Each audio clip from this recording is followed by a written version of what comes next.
The impudence, the audacity, the unmitigated gall of those knuckleheads of liberty podcasters, daring to voice opinions outside the mainstream of accepted thought. Listen if you dare. It's angry, it's funny, it's even sometimes sad, but it's always based on freedom and justice, as you will see. Here's our host, Jason McPhee. Welcome to the Knuckleheads of Liberty. We are coming at you on February 13th, 2023, just a day after the Super Bowl. And we're actually going to be focusing on Pennsylvania. So, hopefully this goes better for them than the Super Bowl. But anyways, before we get to the show, let me introduce you to our panel. In our upper left-hand corner, we have Leon, the word Brathwaite. Last word in Liberty, he is a retired engineer from the state of California. In our upper right-hand corner, we have our screaming eagle of freedom, Tim Everett. He is a pilot in the state of California. In our lower left-hand corner, we have a special guest today, Tim McMaster.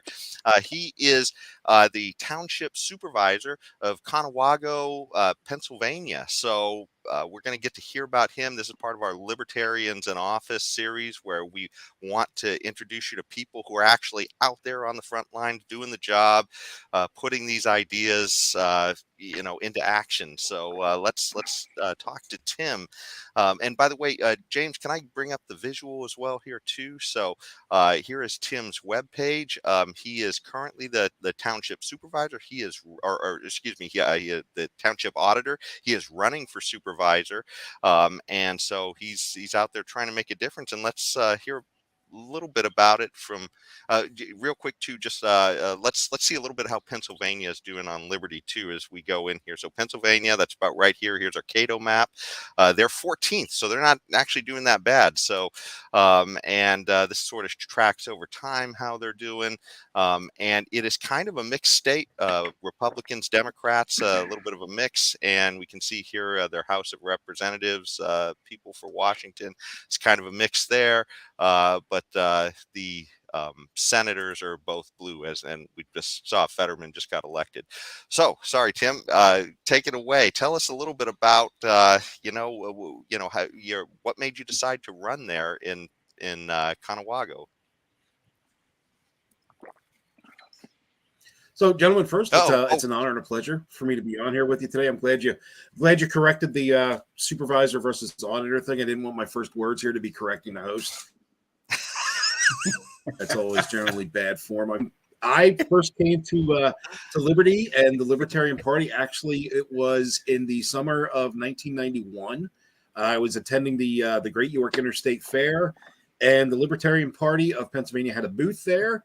And I was a senior in high school and cutting school to go to the York Fair because it's what you do when you're 17 and the York Fair is in town. I really liked the fact that they were for legalized pot. I'm not going to lie. That was what drew me to the party initially. As I started digging into it, my other friends were like, yeah, well, we could just smoke pot anyway. We don't need to make it legal. And I was sort of the guy that was on the outside saying like, okay, well, the legalized pot thing, that's cool. But there's all this other stuff. Like they want people to be absolutely free. They want to lower your taxes. They want to get the government out of your business. And this is, basically a stoner that's 17 years old, long hair, plays, bass guitar in a metal band, is saying this to his other high school friends. So it may be a wee bit of an outcast, which I think has served me well in my later in life as I actually decided to run for political office, be in the libertarian, be in the outsider, if you will. I will say here in Conewago Township, being a libertarian is not a detriment. A lot of people are hungry for change. They see that the Democrats, the Republicans on the local level, the national level, the state level, not a whole lot of difference between them. They all want to steal your money and go to war with other people. One just wants to regulate what you do with your life, and one wants to regulate what you can do with your body. Both of which I oppose vehemently. I think the government should have no say in what a consenting adult does with or to their own body. So that's sort of where I stand on liberty and how I came to libertarianism and liberty in general. Well, that's certainly awesome, and it's certainly that you found it at a young age. That's one of the things we like to ask our guests is how they came to discover liberty, because it doesn't just happen through the school system. And of course, that's what you were kind of alluding to there. You found No, it. when I had told people later on in my senior year that, like, hey, I'm a libertarian, and I'm looking forward to voting, libertarian in 92, because that was the first presidential election after I had found liberty. They were like, libertarian, why would you want to waste your vote? And I'm like, there's no difference between Bush or Clinton. Like, why would I waste my vote on those two guys? Like, I feel like it's more important to me as a voter and a human being with some dignity and some integrity that I be able to look myself in the mirror after I cast that vote. And just holding my nose and voting for the lesser of two evil, it just doesn't cut it for me. Yeah, once again, cutting school is the path toward true education in many cases. Well, yeah, we learned economics because we had to pool our nickels and dimes to have gas money to drive from Gettysburg to York, Yeah. and then we had to learn bargaining because we had to barter our way into the York Fair, because after we paid for gas, we didn't have money to get in. We had to negotiate food. You learn a lot by cutting one day of school. Yeah. Yeah, indeed. Yeah. Well, breaking out of that government monopolized system. Yeah, indeed. Yes. Always a positive. Yeah, drop kicking the old industrialized indoctrination system is always a good thing. Yeah. So Tim, you are currently the auditor of Conewago County. Yeah. Conewago County. Yep. You Conewago Township in York County. Conewago Yeah, it's a soft A. Yeah, rhymes with Chicago. We're on kind of. Chicago. We have Okay. far fewer shootings. Okay. So what as a libertarian though? I mean, how do you perform your job with those principles in mind? So unfortunately, there are the certain things you auditor. believe.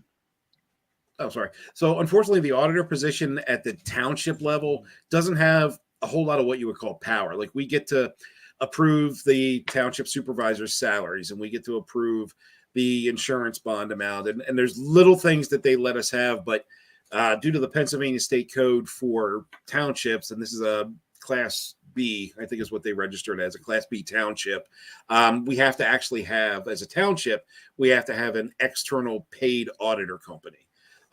So there's 3 of us on the audit committee that were actually elected. 2 of us are pushing to try and get that changed so that the actual elected auditors can actually audit the township, because it makes a whole lot more sense to us to have somebody that's accountable to the voters going in and looking at their books, looking at their salary. Why are they spending so much? Why are they taxing so much? What are they doing with the money that they do get? Is it justifiable? If it's justifiable, great. But if it's not, somebody needs to hold them to account and be willing to go public to the people and say, this is what they're doing. This is why they're doing it. This is why we don't think it's right. So unfortunately, we don't have a whole lot of power being elected auditors. So my plan is, as you see, I'm running for town supervisor this year as well. So the plan is to be the elected auditor for a few years and kind of make libertarian and being a libertarian normal to the voters in Conewago Township, so that they see me and they're like, hey, this guy's a libertarian, and I might not know a whole lot about that party, but I know a lot about Tim. And Tim wants to hold the township supervisors accountable. Tim wants to cut my taxes. Tim wants to, hold the police accountable for the things that they do. Tim's a good dude. And if Tim's a good dude, I'm going to vote for Tim. And if Tim's a libertarian, I'm going to vote libertarian. So what really is it? helping What the is brand. the process? So what is the process that you must go through, or all the auditors in your county, the township, I guess, To be elected or no? What is the process you must go through to change the way you are? So able the first to thing do we'd your have to job? do is we'd have to get our township supervisors to actually approve a measure. Then we could put that on the ballot on, I guess, next year. Not this coming election, but the following year. We'd have to get the required signatures, get the township supervisors to approve that we put it on the ballot, and then collect the signatures to actually get it on the ballot.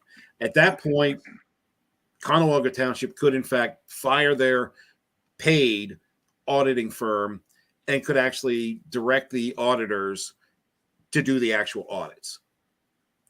Mm-hmm. I see. Okay. So there's a lot of hoops to go through, a lot of steps to go through. If I'm being completely honest, I don't, even if I got elected twice this year and there were two of me on the audit board, I don't think it would pass. Oh, Unfortunately. But Oh. you know, it's one of those things that the conversation needs to be started. The process needs to get started. The ball needs to get rolling, so to speak. So you know, if I'm the guy that's got to absorb the slings and arrows to try and get that running, then you know, so be it.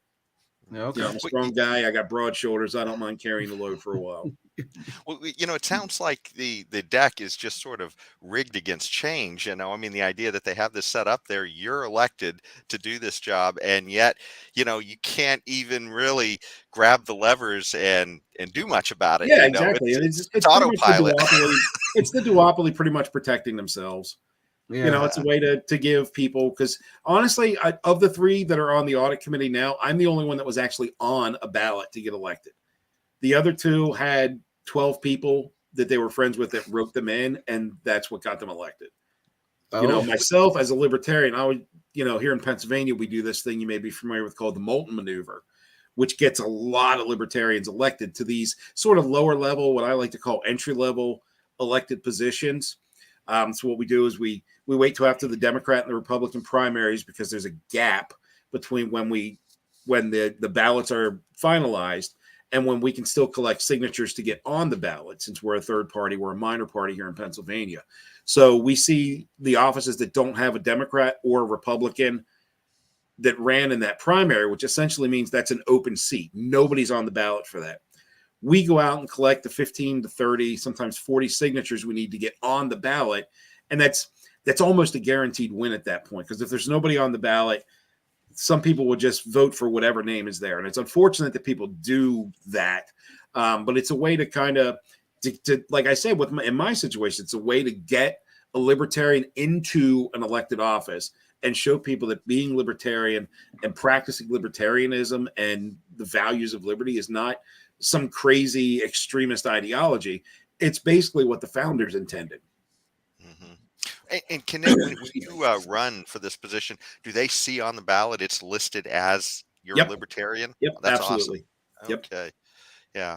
And did you get much, you know, what did it take to run as far as once you started running, you got your signatures? So I got the signatures. Resources? I needed to get 15 signatures in like a 3-week period. I got 45 in like 90 minutes, just walking around to, you know, neighborhoods of people that I knew. I was like, hey, I'm Tim. I'm a libertarian. I'm running for this auditor position. Would you like to sign? So I'm on the ballot. About half the people were like, no, I don't sign anything political. The other half were like, oh, you're running for an auditor? What's it do? Yeah, I explained it to them. Like, oh, so what are you going to do as a libertarian? And I explained it to them, you know, 30 seconds, 60 seconds worth of a description, pretty much what I gave you guys to start with. And they're like, yeah, I'd vote for that. You know what's sad about that, you know, story though, when you talk about it, is that, you know, you're telling people that this is a position that's going to be on the ballot, and that there's a fair number of people who don't even know what the position is, and yet so many people have faith in government that it's going to do what they need it to do, but they don't even know what the pieces are that they're supposed to have an input on. Yeah, it's kind of a shame, but you know, there's a lot of us here in Pennsylvania that kind of view it like myself as like, hey, this is a way that we can get our foot in the door in the government. We can get a little credential, street cred, I guess is what the kids would say these days, and say like, hey, I'm a libertarian, I'm elected, you know. And I think that getting elected to a position like auditor, while, you know, it's great, and it's nice to be able to say, hey, I'm an elected official, I'm elected as a libertarian, that's great. The real challenge is moving up from, in my case, auditor to supervisor, or getting reelected. Because we had in Pennsylvania, we had the most elected libertarians of any other state in the union. And I think we have more elected libertarians than the rest of the states combined. You know, that's not by accident. That is, you know, that was something that the party had decided it was going to do. It was a strategy that we were going to implement to try and use, like, okay, this is the first step. We get these auditors and, you know, judge of elections and these small little offices that really nobody wants. You know, there's, you know, some weirdos like me that actually do want that. Want to be able to look at the books and say, this is what you're doing wrong. But there's not a lot of us. But it's a first step. It's a foot in the door. It's a way to say, like, now we're elected, let's get reelected. Or now we've got some, some experience in government. We can move on to something bigger. So Tim, you just stated that libertarians, we have more elected libertarians in Pennsylvania than in any other state in the union. I believe that's correct. Yeah. Well, okay. Well, that's a great thing. That's a great thing.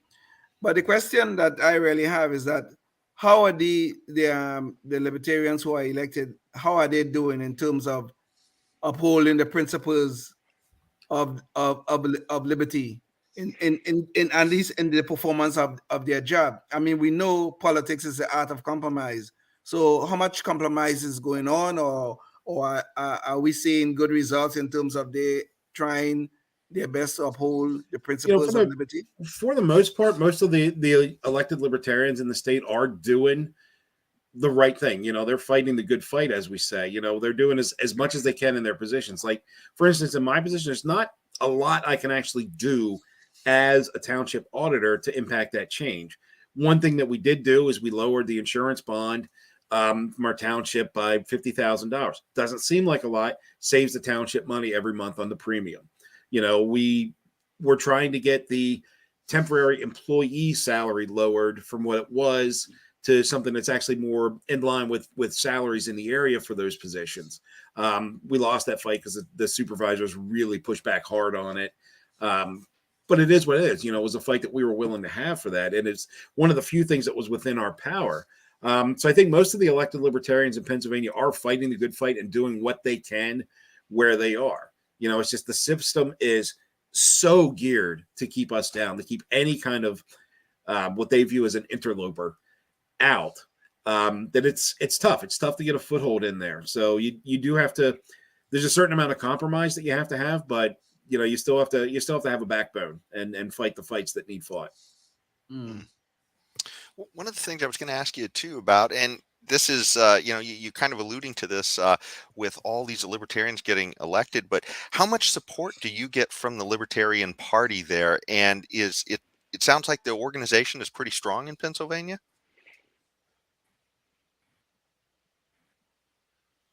Uh-oh. Tim, it looks like it froze. Is he frozen? I think so. Yeah. Oh, there he is. Oh, there it was. I think I'm seeing movement. I think the connection is dragging. Is that well, we will me? edit this guys.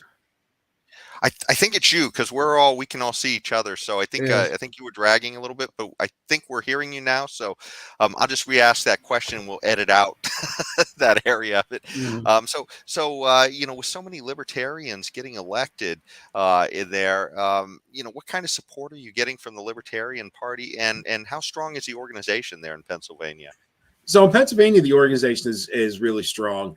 There's, as you guys know, or I'm sure you've heard, there's a lot of infighting within the party. And I think that happens, that comes with success. That's more growing pains, I think, than anything else. I usually tend to, if I can, try to stay out of that.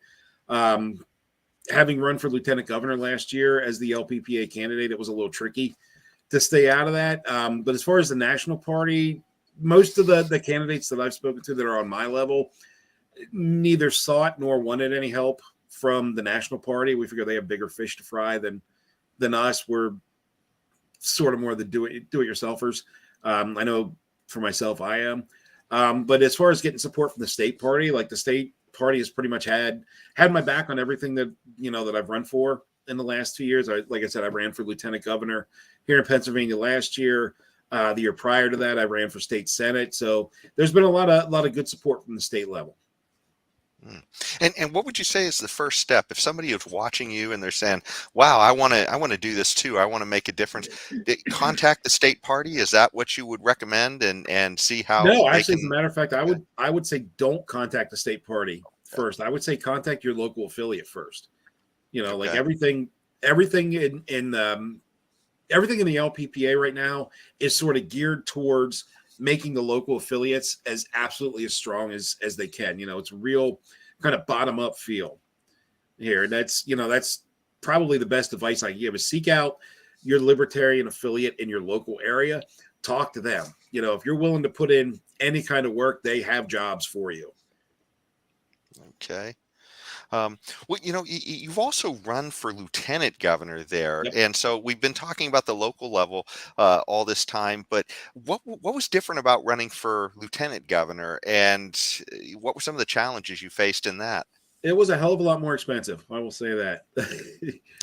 Traveling to, you know, to all corners of the state of Pennsylvania, which is not the size of California or anything, but it's spread out. You know, from Pittsburgh to Philadelphia is probably about a 7.5 hour drive.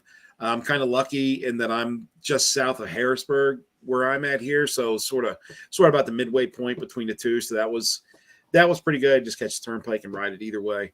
That was the biggest thing, is because when I campaign, I really like to just be out talking to people, because I think when you make that face-to-face one-on-one connection, that's really where you have the greatest chance to impact change.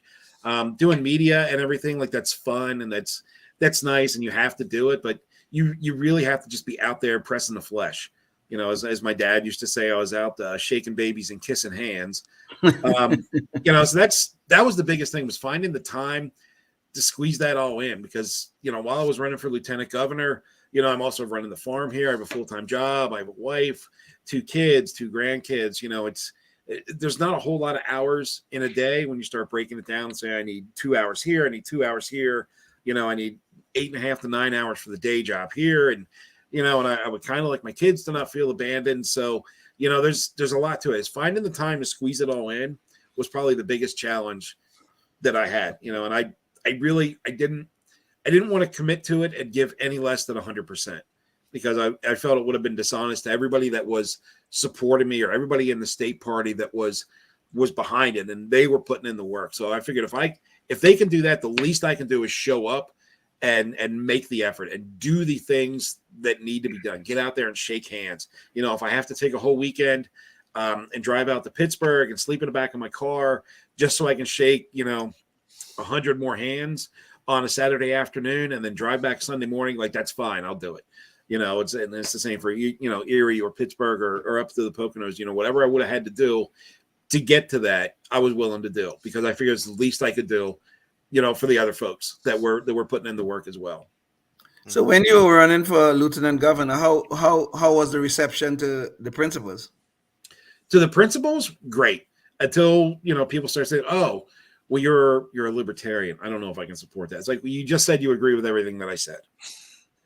In Pennsylvania, it used to be a state where the governor and lieutenant governor were on separate electoral lines. So you could vote for a governor, but you could also vote for a lieutenant governor from a different party. Because I don't know if you guys heard, but the governor race in Pennsylvania was a little bit contested. There were some issues with the candidates, specifically the Republican candidate. He was very much loved by a certain section of the population, and very much detested by the rest of us. Yeah, I know. And there were a lot of folks that wanted to support him because he was a Republican, but also liked what I was saying and wanted to support me. And because it had just changed, I think 2 electoral cycles ago, they weren't totally familiar with it. So they were like, well, I could still vote for you. And I'm like, oh, I wish that were true. But no, you kind of have to be, well, I'm not going to vote against a Republican. I'm like, keep doing what you're doing. You're going to keep getting what you got. Yeah. You know, I can't make them vote for us. You know, all I can do is get out there and preach the principles as best I can, and hope that, you know, like me, they cut school and want, you know, sort of break away from the brainwashing for just a little bit. You gotta try though, because, you know, I'm convinced, and maybe I just have to tell myself this to not lose my sanity. I'm convinced we did good with the campaign. Okay. No matter what the vote tallies were, I am convinced that we opened up some people's eyes to liberty. I'm convinced that because, you know, myself and Matt, who was running for governor, because we were out there and we were talking to people and we were expounding the beauty of liberty and, you know, personal responsibility and getting the government out of your lives. I'm convinced that because we were doing that, a local affiliate maybe got a few more people to join up. The state party maybe got a few more people. Maybe national even got a few more people to switch their registration to Libertarian. So I think no matter what the numbers say, I think we did good. Okay. All right. Ultimately, in this run, did you see something that the party needs to do to change in order to make this a realistic possibility that at a state level we can win some of these battles? Or it's tricky because being a libertarian and being very, very much for the individual and being bottom up, I would hate to try and tell national what to do, because I'm not I'm registered libertarian, but I'm not real deep in like the internal machinations of the national party. So I wouldn't want them telling the state or local affiliate what to do any more than I think I would be any good at telling them what to do. If there was one thing maybe that I would change, it would be maybe that the states kind of voluntarily decide to get together a little bit better on messaging, because there have been some states in some state parties in the LP that have said some things that have wrangled some folks, we'll say, some ruffled a few feathers. And I think that while that may be great for them in their state, it does impact the other states, especially those other states around them that have legitimate shots to put libertarians in some really high positions. So that would be the only thing that I would suggest, and also I would suggest that it's voluntary. I wouldn't mandate it, because obviously I'm a libertarian. Yeah. Ultimately, did you find that the most important thing is just spreading the message to try and bring more and more people into the party? It really is. It really is, and not being confrontational about it. Not being like, oh, well, you just feel that way because you're a sheep, or this or that. It's like that works when you're younger, or when your whole life revolves around being on the internet, on being on like Twitter or the Facebook or whatever the kids use these days. And it's sort of, I guess, what do they call it? Edgelording or whatever. And it's just fine and good, and there's a time and place for that. But I think what really matters is getting out, and like I said, it's just getting out and talking to people. It's expounding the good word of liberty, because when people hear what libertarianism with a small L is really about, they're into it, man. Like, they dig it. Like, oh, the government would not tell me what I can do with my property. Sweet. Oh, I can keep more of the money that I actually earn. Wonderful. I'm for that. Oh, if I want a gun, I can buy a gun. But if I don't want a gun, I don't have to buy a gun. Like, that's great. Who wouldn't love that? Yeah. And I think ultimately, it's everybody lives their life as though libertarian principles are important to them, but when it comes to decisions for other people, that's when maybe they're not quite as libertarian as as they sound. I try to live by the old libertarian adage that we're libertarians and we're trying to take over the world and just leave people the hell alone. Yeah, there you go. Well, we're just about at the end of the show, Tim. Did you have any final thoughts you'd like to leave the audience with? And James, if we could bring up his pages too, real quick, so people can see where they can go to find out more about Tim. Sure. And if we're talking broad strokes here, the biggest thing that I can say to anybody that's watching this, to anybody that's listening, is please, please, please, please find your local libertarians. Get with your local libertarian affiliates, whether it's in your county or a regional affiliate, or if there isn't one, find one in the county next to you. Libertarians, one thing that we are really good at is helping other libertarians. So get out there and find those libertarians local to you. A wise man once said, do the best you can with what you have where you are. And I think if anybody that's just new to this liberty movement just started doing that, just do the best you can with what you have where you are, good things are going to come. If we all take care of our own backyards, it's going to be a beautiful community. That's the one thing I'd love to leave people with as a final thought. My race is my race, and what's going to happen is going to happen. And really, it's not even about me. It's about spreading the message of liberty. If I can do that, and no matter what the vote tallies are, if I can bring more people to open their eyes to liberty, it's a win, man. That's a win. Like, I'm too old to make politics a career at this point, so I just want to help other people find liberty. Well, awesome. I'm so glad to hear that you're out there on the front lines for us fighting this battle. Thanks so much, Tim, for joining us on this one. And thank you for having audience me. This is fun. Thank you. And we're going to have thank Tim you. on another show to talk about some other stuff regional to Pennsylvania soon, too. So check that out. Until then, stay free. Yes, indeed. Life, liberty, and the pursuit of happiness, always and forever. Thank you for listening to the Knuckleheads of Liberty podcast. Find us on Facebook, Rumble, YouTube, your favorite podcast network, and at knuckleheadsofliberty.com.